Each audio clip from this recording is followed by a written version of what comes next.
जी जिंदाबाद जिंदाबाद जिंदाबाद। बीएसपी का क्या पहचान नीला झंडा बहन जी जिंदाबाद जिंदाबाद जिंदाबाद। बहन जी आप आगे बढ़ो हम आपके साथ हैं, बहन जी संघर्ष करो हम आपके साथ हैं, बहन जी संघर्ष करो हम आपके साथ हैं, बहन जी आप संघर्ष करो हम आपके साथ हैं, बहन जी आप आगे बढ़ो हम आपके साथ हैं। बहन जी जिंदाबाद जिंदाबाद जिंदाबाद बहन जी जिंदाबाद जिंदाबाद जिंदाबाद बहन जी जिंदाबाद जिंदाबाद जिंदाबाद। वर्दिलाले बहन जी बीएसपी मैदान में,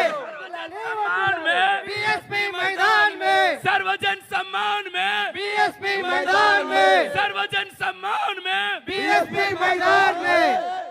जय भीम जय भीम वर्दिलाले बहन कुमारी मायावती गारी नायकत्व वर्दिलाले वर्दिलाले बहन कुमारी मायावती गारी नायकत्व वर्दिलाले जिंदाबाद बहन जी मायावती गारी नायकत्व।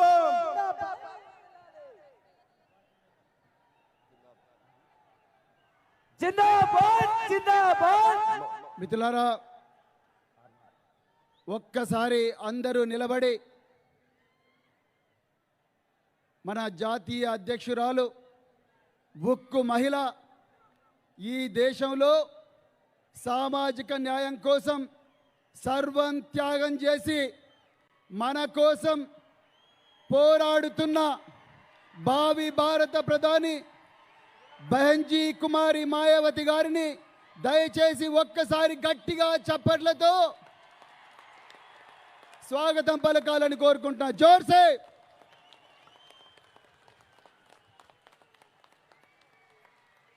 ఇప్పుడు మిత్రులారా ఒక్క నిమిషం ఇప్పుడు మరి బహన్జీ గారు ఒక్క నిమిషం ఏక్ మినిట్ ఇప్పుడు మన పవిత్రమైన బహుజన సమాజ్ పార్టీ పతాకాన్ని మన జాతీయ అధ్యక్షురాలు ఉత్తరప్రదేశ్ మాజీ ముఖ్యమంత్రి గారు బహన్జీ కుమారి మాయావతి గారు ఎగరేస్తారు. ఎగరేసిన తర్వాత అందరూ పిడికిలి పైకెత్తి ఇక్కడ బహుజన గీత ఆలపన ఉంటుంది. దయచేసి అందరూ కూడా మరి బహుజన గీతాన్ని పాడి తమ నివాళులు మహనీయులకు అర్పించాల్సిందిగా మరి కోరుకుంటున్నాను. మిత్రులారా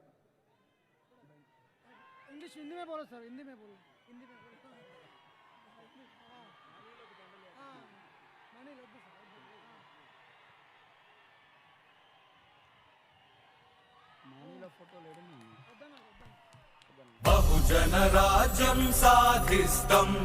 సాధిస్తం మేం సాధిస్తం బానిస బతుకులు మార్చేస్తం మార్చేస్తం మేం మార్చేస్తం మహాత్మా పూలే బాబాసాహెబ్ కాంచీరాం ధర్మం పాటిస్తాం గుండెల నిండుగా ఏనుగే ఉండగా విజయం సాధిస్తాం వెనుతిరగని ధీరులమై కొత్త చరితను నిర్మిస్తాం నీలి జెండను చేపట్టి ఈ దేశాన్ని లేస్తాం జయ హో జయ హో బహుజన్ సమాజ్ పార్టీ జయ హో జై భీమ్ జై భీమ్ జై భీమ్. वर्दिलाले बहन कुमारी मायावती गारी नायकत्వం वर्दिलाले बहन कुमारी मायावती गारी नायकत्వం వర్దిల్లాలి जिंदाबाद जिंदाबाद బీఎస్పీ ఒక్క నిమిషం అన్న, జిందాబాద్. ప్లీజ్. ఇప్పుడు 7 రాష్ట్రాల కోఆర్డినేటర్, తెలంగాణ రాష్ట్ర కోఆర్డినేటర్, సెంట్రల్ కోఆర్డినేటర్ అయినటువంటి ఎంపీ రాజ్యసభ అయినటువంటి రామ్జీ గౌతమ్ గారు ఈ సభను ముందుకు నడిపిస్తారు. కాబట్టి అందరం కూడా మీ స్థానాలలో కూర్చోవాల్సిందిగా కోరుతా ఉన్నాను.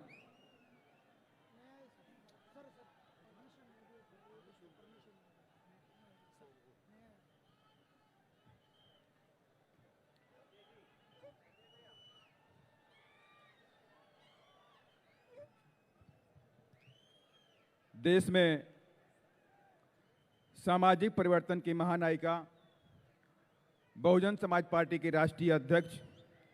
देश के सबसे बड़े राज्य उत्तर प्रदेश की 4 बार मुख्यमंत्री रहीं, पूर्व सांसद आयरन लेडी आदरणीय बहन जी से विनम्र आग्रह करता हूं कि आप हम सबको दिशा निर्देश देने की कृपा करें। आदरणीय बहन जी।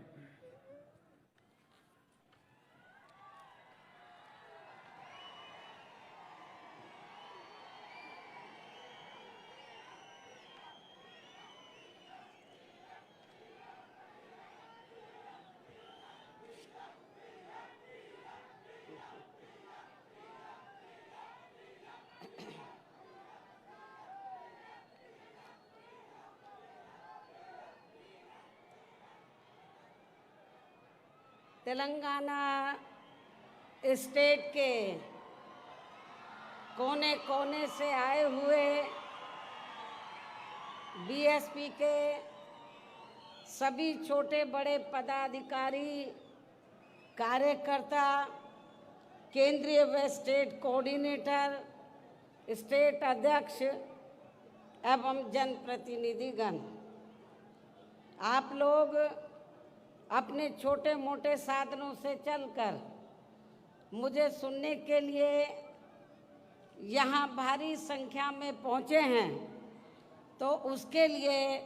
मैं आप सभी लोगों का हार्दिक दिल से आभार प्रकट करती हूँ।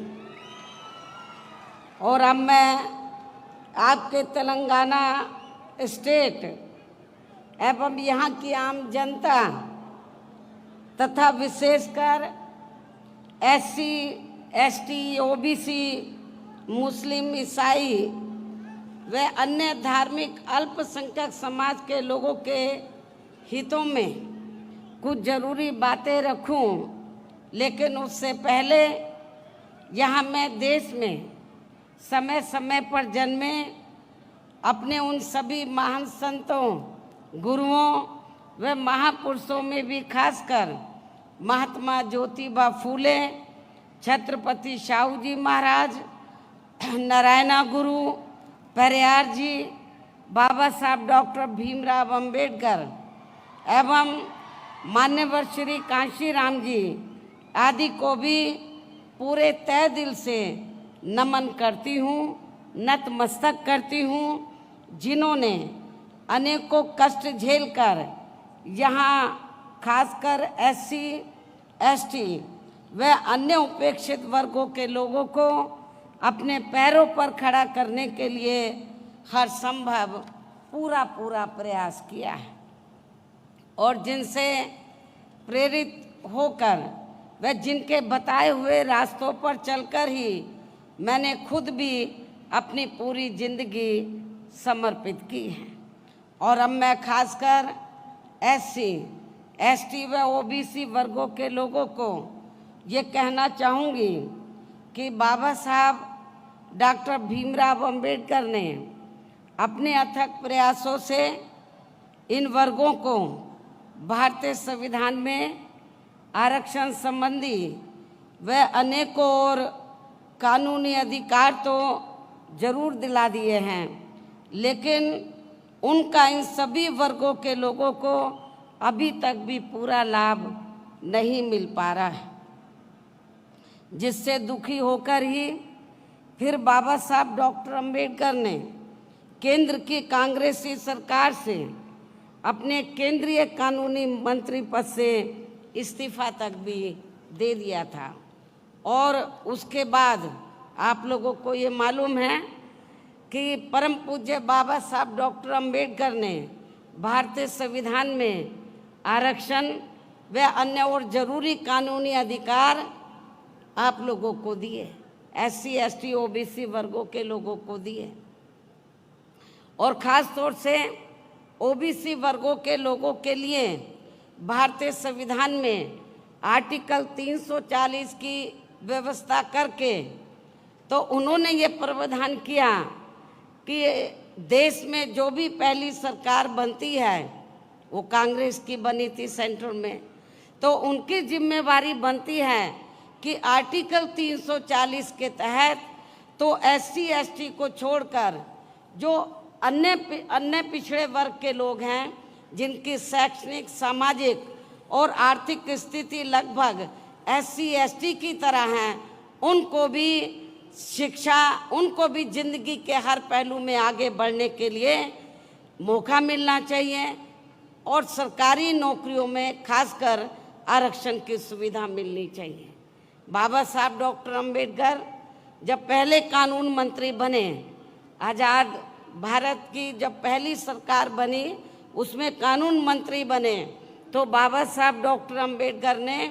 तो उस समय पंडित जवाहरलाल नेहरू एंड कंपनी के लोगों को, केंद्र की सरकार को ये कहा कि SC ST का जो रिजर्वेशन कोटा है वो समय से पूरा होना चाहिए, और इनके अलावा जो अन्य पिछड़े वर्ग के लोग हैं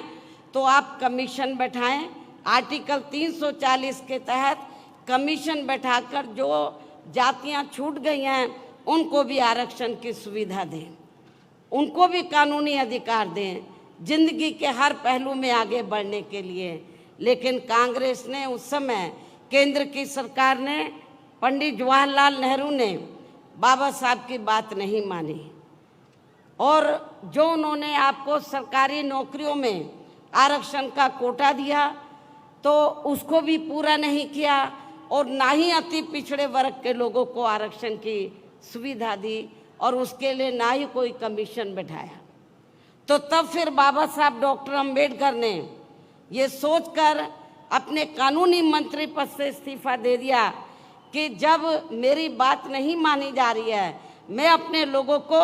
कानूनी अधिकारों का फायदा नहीं दिला सकता हूं, तो मुझे इस पद पर बैठने का कोई नैतिक अधिकार नहीं है। उन्होंने कानूनी मंत्री पद से इस्तीफा दे दिया था, और उसके बाद फिर वे अपने इन सभी वर्गों के लोगों को भाईचारे के आधार पर संगठित करने तथा केंद्र व राज्यों की भी राजनीतिक सत्ता की मास्टर चाबी इन्हें खुद अपने हाथों में लेने के लिए पूरे जी जान से लग गए थे। बाबा साहब डॉक्टर अंबेडकर इस्तीफा देने के बाद चुप नहीं बैठे थे। उन्होंने फिर ये फैसला लिया कि इन लोगों को मैं भाईचारे के आधार पर संगठित करूंगा और इनको इस लायक बनाऊंगा कि ये केंद्र और राज्यों में राजनीतिक सत्ता की मास्टर चाबी खुद अपने हाथों में लें, और उसके जरिए जो कानूनी अधिकार मैंने दिए हैं उनका लाभ ये अपने लोगों को दें। लेकिन दुख की बात यह है, उनके ज़्यादा दिन, परम पूज्य बाबा साहब डॉक्टर भीमराव अंबेडकर के ज़्यादा दिन जीवित ना रहने की वजह से वे अपने इस मकसद में अपने जीते जी कामयाब नहीं हो सके। इतना ही नहीं, बल्कि इनके देहांत के बाद इन वर्गों में से स्वार्थी किस्म के लोगों की वजह से काफ़ी समय तक इनकी ये मूवमेंट आगे नहीं बढ़ सकी। किंतु इन वर्गों के लोगों को मान्यवर श्री कांशी राम जी का बहुत बहुत आभारी होना चाहिए, जिनके त्याग, तपस्या व अथक प्रयासों से फिर बाबा साहब डॉक्टर भीमराव अंबेडकर की ये मूवमेंट बामसेफ, DS4 व BSP के राजनीतिक मंच के जरिए काफ़ी कुछ आगे बढ़ी है। और उनके जीते जी व देहांत के बाद भी मैं खुद भी पूरे जी जान से उनके इस मिशन को आगे बढ़ाने में पूरे जी जान से लगी हुई हूँ, जिसके तहत ही आबादी के हिसाब से देश के सबसे बड़े प्रदेश उत्तर प्रदेश में सर्व समाज में से खासकर गरीबों, दलितों, आदिवासियों, पिछड़े वर्गों, मुस्लिम व अन्य धार्मिक अल्पसंख्यक समाज के लोगों को भाईचारे के आधार पर संगठित करके फिर वहाँ मेरे नेतृत्व में हमारी पार्टी को, जो आबादी के हिसाब से देश का सबसे बड़ा प्रदेश है, फिर वहाँ मेरे नेतृत्व में हमारी पार्टी को 4 बार अपनी सरकार बनाने का मौका मिला है। और वहाँ हमारी पार्टी ने राजनीतिक सत्ता की मास्टर चाबी के जरिए इन वर्गों के लोगों को कानूनी अधिकारों का पूरा लाभ दिया है। उनके विकास व उत्थान के लिए अनेकों ठोस कदम उठाए गए। कानून व्यवस्था को सख्त करके उन्हें स्वाभिमान की जिंदगी बसर करने का भी मौका दिया गया है। खासकर यूपी में SC ST व OBC वर्गों का सरकारी नौकरियों में विशेष अभियान चला के अधूरा पड़ा आरक्षण का कोटा पूरा किया गया। इनको व अन्य सभी समाज के गरीब एवं बेरोजगार लोगों को भी दूसरी पार्टियों की सरकारों की तरह उन्हें बेरोजगारी भत्ता न देकर सीधे तौर पर रोटी रोजी के साधन भी उपलब्ध कराए हैं। यहाँ मैं आपको ये बताना चाहती हूँ, एक फैशन सा बन गया है नौजवानों की वोट को लेने का। जब भी इलेक्शन होता है, या पार्लियामेंट का हो या असेंबली का हो, खासकर कांग्रेस पार्टी का हमेशा हर चुनाव में ये कहती है कि जब हमारी सरकार बन जाती है, कांग्रेस बोलती है जब कांग्रेस पावर में आ जाएगी तो जो नौजवान गरीब बेरोजगार लोग हैं तो उनको रोटी रोजी के साधन तो उपलब्ध नहीं करा पाएगी, लेकिन उनको बेरोजगारी भत्ता 2-3 हज़ार रुपये जरूर दे देगी। मैं समझती हूँ ये ठीक नहीं है। हमारी पार्टी इसमें भरोसा नहीं रखती है, इस सोच में, इस नीति में भरोसा नहीं रखती है। और हमने केवल कहानी करके दिखाया। और उत्तर प्रदेश में मैंने अपनी चारों हुकूमतों में वहाँ पे जो नौजवान गरीब लोग थे, बेरोजगार लोग थे, उनको बेरोजगारी भत्ता नहीं, बेरोजगारी भत्ता क्या 4-5 हज़ार रुपये दे दो, उससे क्या आपका घर का खर्चा चल पाएगा? मैं समझती हूँ नहीं चल पाएगा। तो हमारी सरकार ने वहाँ दूसरी पार्टियों की तरह बेरोजगारी भत्ता ना देकर गरीब और बेरोजगार लोगों को, नौजवानों को हमने बड़े पैमाने पर वहाँ रोटी रोजी के साधन उपलब्ध कराए। और इतना ही नहीं, जो वहाँ पर भूमिहीन गरीब लोग थे उनको खेती करने के लिए हमने 3-3 एकड़ के हिसाब से सरकारी फ्री ज़मीन भी दी। लेकिन आपके तेलंगाना स्टेट में मुझे मालूम हुआ, यहाँ के आपके तेलंगाना स्टेट के जो मुख्यमंत्री हैं श्री KCR के बारे में मुझे मालूम हुआ कि इन्होंने हमारी सरकार की नकल तो जरूर की यहाँ पर, लेकिन उसको ज़मीनी हकीकत में अमली जामा नहीं पहनाया। इन्होंने कहा कि जो दलित वर्ग के लोग हैं या गरीब लोग हैं उनको 3-3 एकड़ हम खेती करने के लिए ज़मीन फ्री देंगे, लेकिन उन्होंने ऐसा नहीं किया। केवल कागजों में ज़रूर ज़मीन दे दी, लेकिन ज़मीनी हकीकत में, प्रैक्टिकल में आप लोगों को ज़मीन नहीं दी है। हमने उत्तर प्रदेश में सरकारी खर्चे से गरीब आवासीनों के पक्के मकान बना कर दिए। जिनके पास अपने घर नहीं थे, सरकारी पैसे से हमने पक्के मकान बना कर दिए। और इतना ही नहीं, जो SC ST वर्ग के लोग जिन्होंने बैंकों से कर्जा लिया हुआ था अपने छोटे मोटे काम के लिए और वो पैसा नहीं, कर्जा अदा नहीं कर पाए थे, हमने सरकार के पैसे से उनका कर्जा अदा किया, कर्जे से मुक्त उनको कराया हमने। ऐसे अनेकों और भी महत्वपूर्ण फैसले लिए गए जिससे इनकी काफ़ी हद तक आर्थिक स्थिति मजबूत हुई है। साथ ही डॉक्टर अंबेडकर ग्राम विकास योजना व मान्यवर श्री कांशीराम जी शहरी विकास योजना के तहत गांवों व शहरों में रहने वाले दलितों एवं अन्य उपेक्षित वर्गों के लोगों की बस्तियों को भी सभी जरूरी सुविधाओं से जोड़ा है, जिनकी जातिवादी सरकारों में चलते यहाँ हर स्तर पर काफ़ी ज़्यादा उपेक्षा की गई है। इनके अलावा सर्व समाज में से गरीबों, बेरोजगारों, मजदूरों, कर्मचारियों, किसानों, व्यापारियों व अन्य मेहनतकश लोगों के हितों में भी अनेकों ऐतिहासिक कार्य किए हैं, जिनकी काफ़ी कुछ जानकारी आपके स्टेट के लोगों को भी है, उन्हें मैं दोहराना नहीं चाहती हूँ। इतना ही नहीं, बल्कि हमारी पार्टी की रही सरकार ने विशेषकर दलित एवं अन्य उपेक्षित वर्गों में जन्मे अपने महान संतों, गुरुओं व महापुरुषों आदि को भी विभिन्न रूपों में पूरा आदर सम्मान दिया है। इनके सम्मान में नवनिर्मित जिलों के नाम रखे गए। तथा जनहित की अनेकों योजनाएं भी शुरू की गई। इनके आदर सम्मान में ऐतिहासिक स्मारक, गार्डन, पार्क आदि बनाए गए तथा इनकी काफ़ी भव्य प्रतिमाएं भी लगाई गई, जिनकी इन सब मामलों में विरोधी पार्टियों की रही सरकारों में वहाँ काफ़ी उपेक्षा की गई है। जबकि आपके यहाँ तेलंगाना स्टेट में बीएसपी के थोड़ा मजबूत होते ही अब यहाँ की वर्तमान श्री केसीआर की पार्टी की जो सरकार है वो अपने राजनीतिक स्वार्थ में खासकर एससी, एसटी व ओबीसी वर्गों के मसीहा परम पूज्य बाबा साहब डॉक्टर भीमराव अंबेडकर के नाम पर कुछ सरकारी स्थलों के नाम रखने तथा उनकी ऊंची प्रतिमा लगाने व विभिन्न योजनाएं चलाने आदि की भी याद आने लगी है, जिसका वास्तव में पूरा क्रेडिट व श्रेय यहाँ के मौजूदा राज्य सरकार को नहीं जाता है, बल्कि बीएसपी के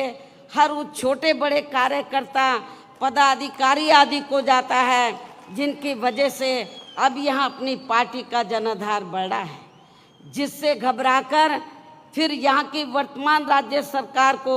ये सब करने के लिए मजबूर होना पड़ा है। मुझे ये भी मालूम हुआ कि यहाँ के मुख्यमंत्री ने 2-3 बार ये कहा कि बाबा साहब डॉक्टर अंबेडकर ने जो भारतीय संविधान बनाया है तो हम उसको बदल देंगे, वो हमारी सोच के मुताबिक नहीं है। लेकिन जब हमारे लोग इसके खिलाफ मैदान में उतरे तो अपनी इस कमी पर पर्दा डालने के लिए, आपको खुश करने के लिए ये सब नाटकबाजी इनको करनी पड़ी है। जबकि इस मामले में सच्चाई तो ये है कि आपके राज्य सहित पूरे देश में कांग्रेस, बीजेपी व अन्य कोई भी जातिवादी पार्टी दिल से ये कतई भी नहीं चाहती है कि यहाँ एससी, एसटी, ओबीसी, मुस्लिम व अन्य धार्मिक अल्पसंख्यक समाज के लोगों का भी सही से विकास व उत्थान आदि हो सके तथा इनके संतों, गुरुओं व महापुरुषों आदि को भी पूरा आदर सम्मान मिल सके। इसलिए इनके ऐसे दिखावटी कृत्यों से, कार्यशैली से यहाँ एससी, एसटी, ओबीसी, मुस्लिम व अन्य अक़लियत समाज के लोगों का भला होने वाला नहीं है, बल्कि इन वर्गों के महान संतों, गुरुओं व महापुरुषों आदि को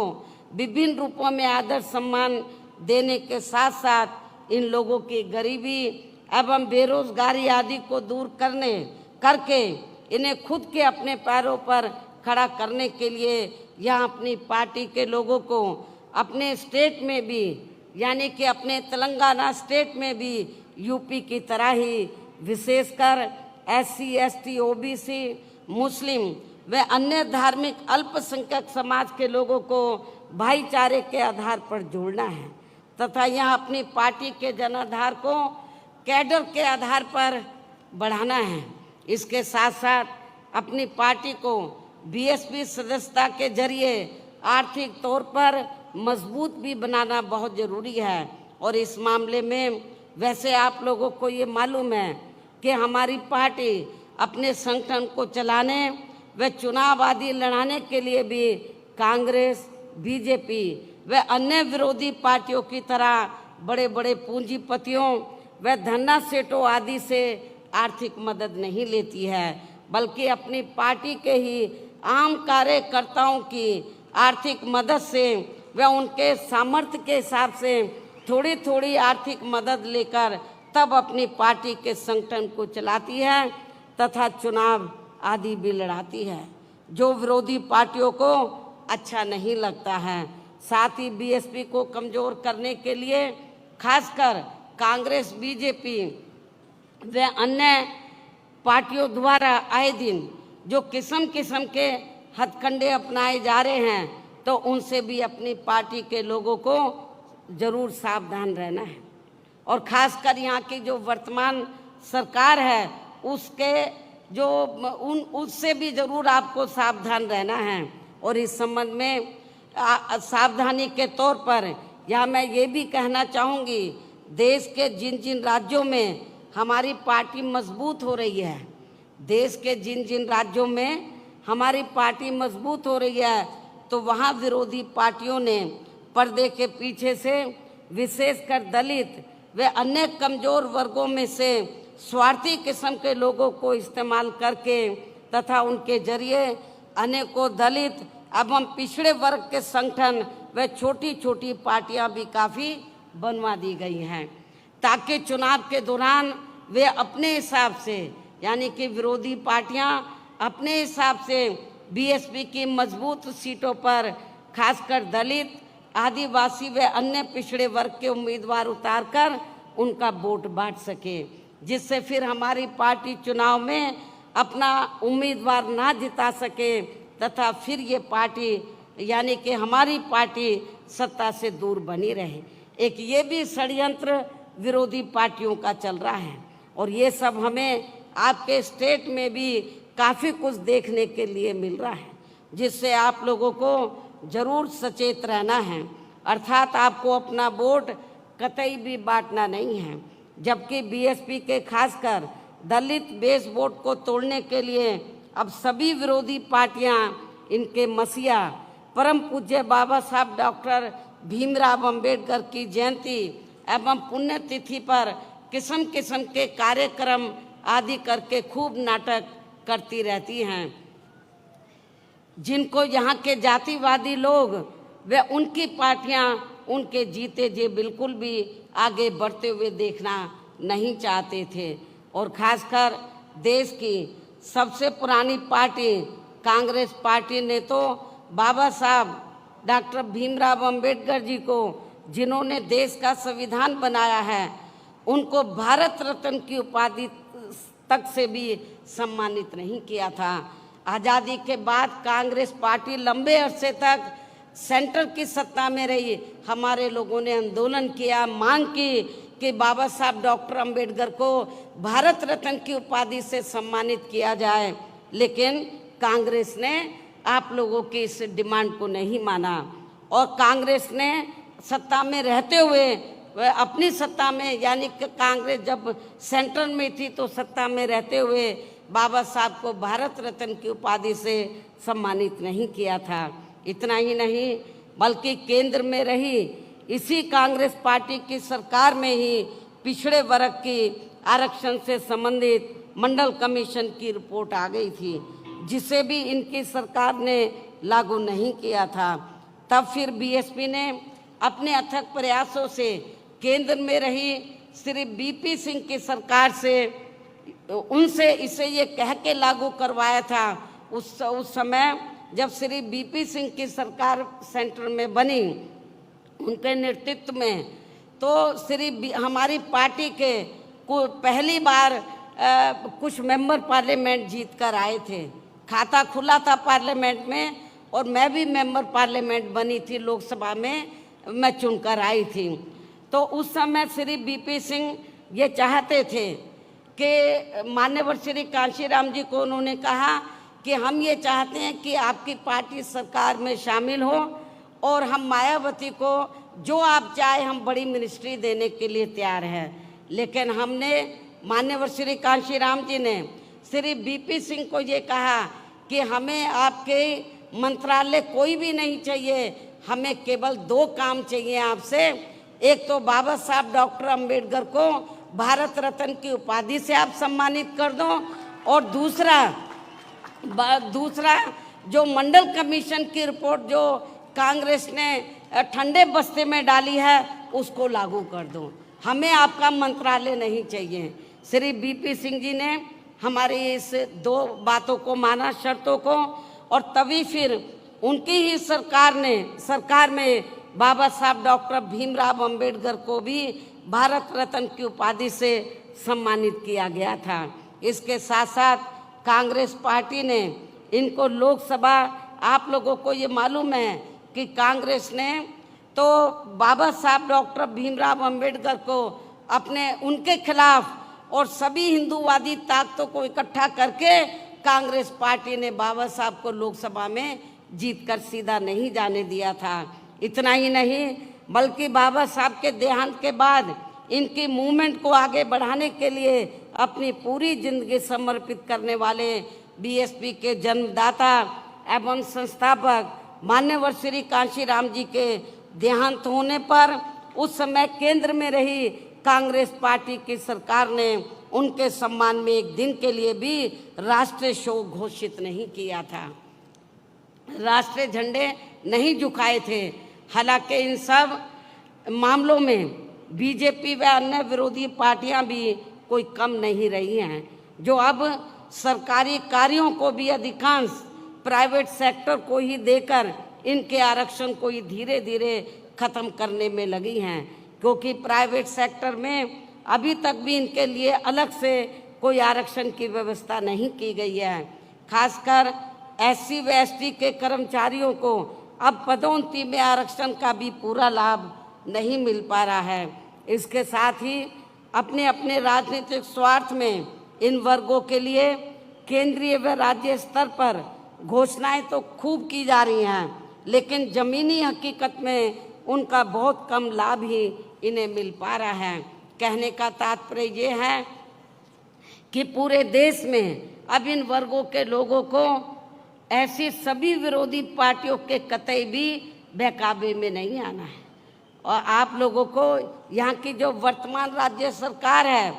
तो वो तो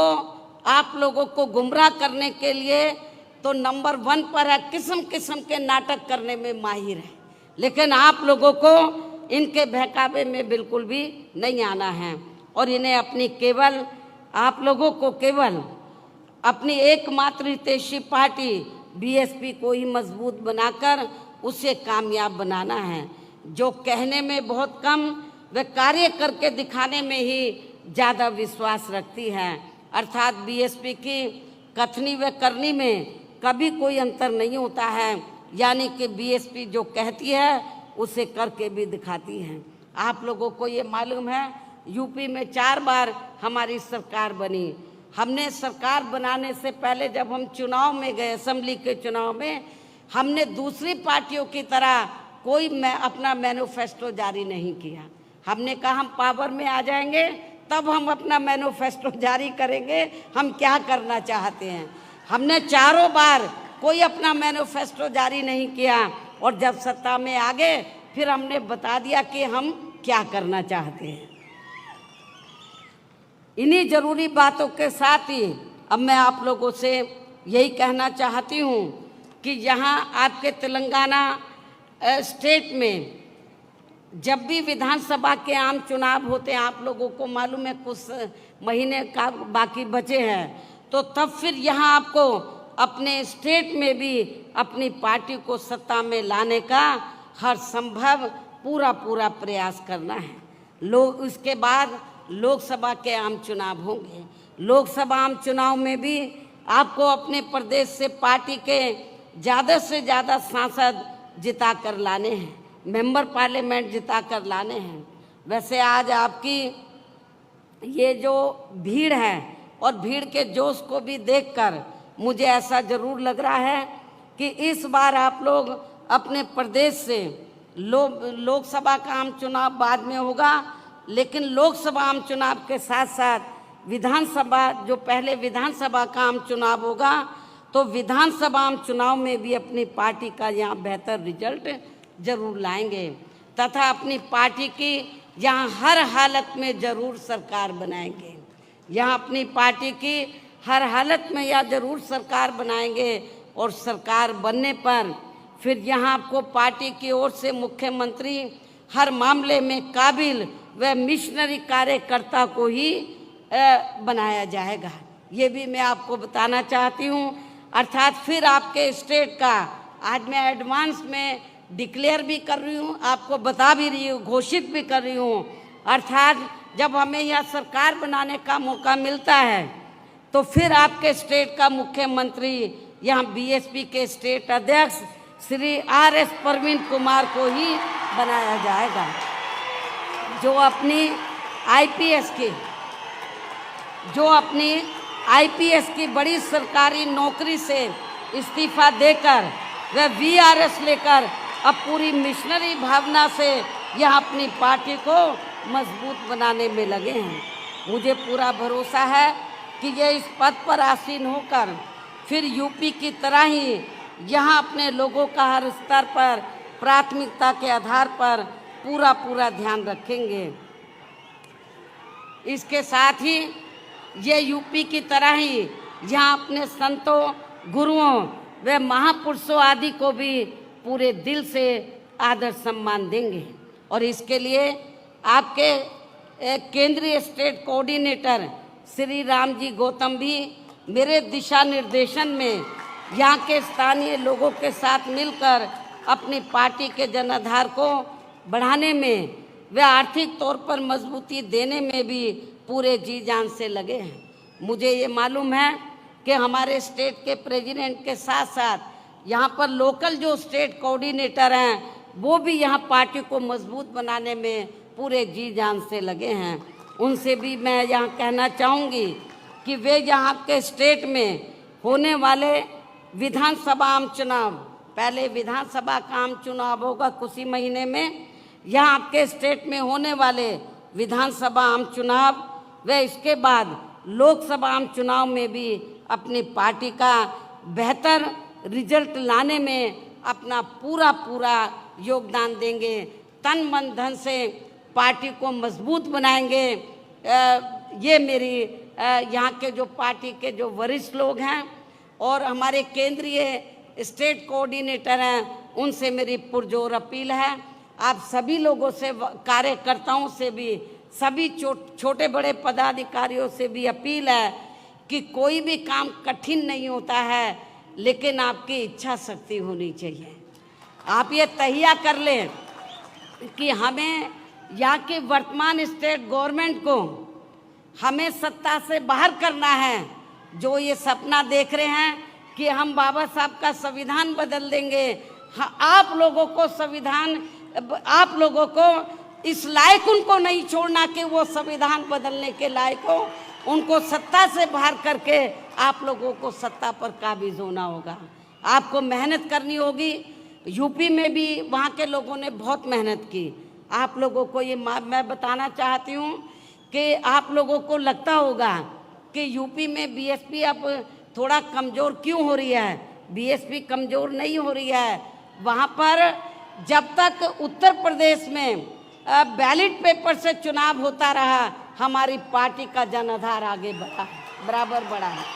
और जब से चुनाव ईवीएम से हो रहा है तो समझ में नहीं आ रहा हमारा वोट कहाँ चला गया है। तो उसमें काफ़ी हेरा फेरी की है, धांधली ये की जा, पहले कांग्रेस करती थी, अब बीजेपी कर रही है, स्थानीय पार्टी भी कर रही हैं। लेकिन जब ये लोग ईवीएम में धांधली करते हैं, कभी कभी धांधली करने वाले लोग जिनको ये इस्तेमाल करते हैं, कभी कभी उनका सिस्टम फेल भी हो सकता है। इसलिए आप लोगों को ठंडे होकर नहीं बैठना है। तो चाहिए ईवीएम से कराएं, कुछ भी करें, आप लोगों को हर प्रकार की तैयारी करके तो यहाँ पर अपनी सरकार बनाना बहुत ज़रूरी है। आप लोगों को मालूम है यहाँ की कुछ स्थानीय समस्याएं थी। जब आंध्र प्रदेश आपसे, आपका पड़ोसी स्टेट है, तो जब ये तेलंगाना उसी का हिस्सा था, तो तेलंगाना के लोग ये स्ट्रगल कर रहे थे, इस क्षेत्र के लोग, कि उनका अलग से स्टेट बनना चाहिए। बहुजन समाज पार्टी पहली पार्टी थी जिसने पार्लियामेंट में पूरी दमदारी से आवाज़ उठाई और ये कहा कि तेलंगाना अलग से स्टेट बनना चाहिए। और इसके समर्थन में हमने पूरी तैयारी के साथ जब बिल आया तो हमने पूरा सपोर्ट किया, उसके समर्थन में वोट दिया। इसलिए मैं आपको ये कहना चाहती हूँ कि आपके तेलंगाना में जो वीकर सेक्शन के लोग हैं, दलित, आदिवासी, पिछड़े वर्ग के लोग बड़ी तादाद में हैं। आदिवासी लोगों की हालत काफ़ी ज़्यादा खराब है, दलितों की भी हालत काफ़ी ज़्यादा खराब है, पिछड़ों की भी। नौजवान लोग इधर बेरोज़गार हैं, यहाँ पर भर्ती होती है, धांधली होती है, भर्ती में घपला होता है। और जब लोग आवाज़ उठाते हैं तो उनकी आवाज़ को दबाने का पूरा प्रयास किया जाता है। हमारे लोग जब मैदान में आते हैं, स्ट्रगल करते हैं, तब ये जांच बिठाते हैं। ये लोग नहीं चाहते कि आप लोगों को रोटी रोजी के साधन मिले। आप लोगों की जो अन्य स्थानीय समस्याएं हैं उनका समाधान हो, ये लोग बिल्कुल नहीं चाहते हैं। चाहे कांग्रेस हो, बीजेपी हो या यहाँ की स्थानीय पार्टियां हो, वो बिल्कुल नहीं चाहती हैं कि यहाँ पर जो दबे कुचले लोग हैं, वीकर सेक्शन के लोग हैं, अपने पैरों पर खड़े हों। तो मेरी आप लोगों से यही अपील है कि आप लोग यदि चाहते हैं मान सम्मान की ज़िंदगी बसर करना, स्वाभिमान की ज़िंदगी बसर करना, अपने पैरों पे खड़ा होना चाहते हैं, अपने संतों, गुरुओं और महापुरुषों को यूपी की तरह आदर सम्मान देना चाहते हैं, आप लोग जुर्म जाति से निजात पाना चाहते हैं, कितना बुरा हाल है अपने लोगों का। एक IAS ऑफिसर जाके बिहार में नौकरी करता है, उसकी हत्या कर दी जाती है और उसके बाद जो हत्या में शामिल होता है वहाँ के वर्तमान राज्य सरकार उसको रिहा कर देती है, लेकिन यहाँ का आपका मुख्यमंत्री चुप रहता है और कुछ आवाज़ नहीं उठाता है। BSP ने इसके खिलाफ आवाज़ उठाई, ये गलत हो रहा है। लेकिन यूपी में हमने जो दबे कुचले लोग थे, जो पिछड़े वर्ग के लोग थे, उनको पूरा न्याय दिया, उनके ऊपर जुर्म जाति नहीं होने दी। हालांकि हमने जो फैसले लिए, दूसरी पार्टियां उसकी नकल करने की पूरी कोशिश में लगी रहती है, लेकिन वो जातिवादी मानसिकता होने की वजह से उनकी नीयत साफ नहीं है, इसलिए वो लोग उसका फ़ायदा आप लोगों को नहीं दे पा रहे हैं। तो मेरी आप लोगों से फिर पुरजोर अपील है कि कुछ ही महीनों में असेंबली का चुनाव होगा। आप लोग चुनाव से पहले अपने संगठन को मजबूत करें, पार्टी के जनाधार को बढ़ाएं, खास तौर से वीकर सेक्शन में, माइनॉरिटीज़ में, और जो अपर कास्ट में से गरीब लोग हैं, मेहनत कश लोग हैं, उनको भी तैयार करें, सर्व समाज को जोड़ें, बहुत बड़ी ताकत बनाएं, जनाधार को बढ़ाएं, और ताकि आप लोगों की अपनी सरकार बने। इसी उम्मीद के साथ अब मैं आप लोगों का और ज़्यादा समय न लेते हुए आप लोगों से यही रजा लेती हूँ। जय भीम, जय भारत।